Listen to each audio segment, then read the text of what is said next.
If your team's default response to challenges is just tell me what to do or solve the problem for me, you're about to learn 6 leadership practices that transform passive employees into proactive problem solvers. I'm Kyle Berger from Leadership Development That Works, and these practices help my clients reduce their workload while increasing team performance. You hired smart people, but somehow you're the one making all the decisions. Your team brings problems instead of solutions. They wait for permission before taking action, and really the issue isn't your people. It's that you've accidentally trained them to be passive. This traps you in a cycle of reactivity, making it impossible to spend time on what you need to be successful, like big picture thinking, strategic decision making, and long-term planning. Here are 6 practices that create an ownership culture. These aren't just theory.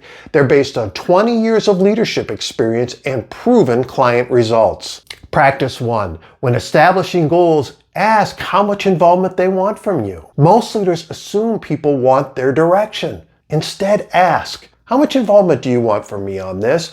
And how can I be most helpful? That single question signals to them that you're willing to let them lead.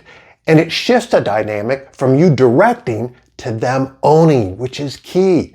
Practice 2. Look for projects where you can assign complete authority. Not just tasks, but full ownership of the processes and outcomes. When people own the entire process, they think strategically instead of just executing. That's a key opportunity to build confidence as you create this ownership culture. Practice 3. Let people go forward with their ideas unless you have a major problem with their plans. Your job isn't to perfect every idea, it's to develop people's judgment through experience. It's another confidence-building opportunity. When people see their ideas implemented, they become more willing to contribute, and that's the goal here. Practice 4. Allow them to assess themselves before you provide feedback. Ask, how do you think that went? Before sharing your perspective. This is huge. It's really key. I want you to focus in on this. Not only does it build self-awareness and ownership, but it tells you if you're on the same page with them. If you're not, you need to explore why. Make sure you help them keep the picture balanced.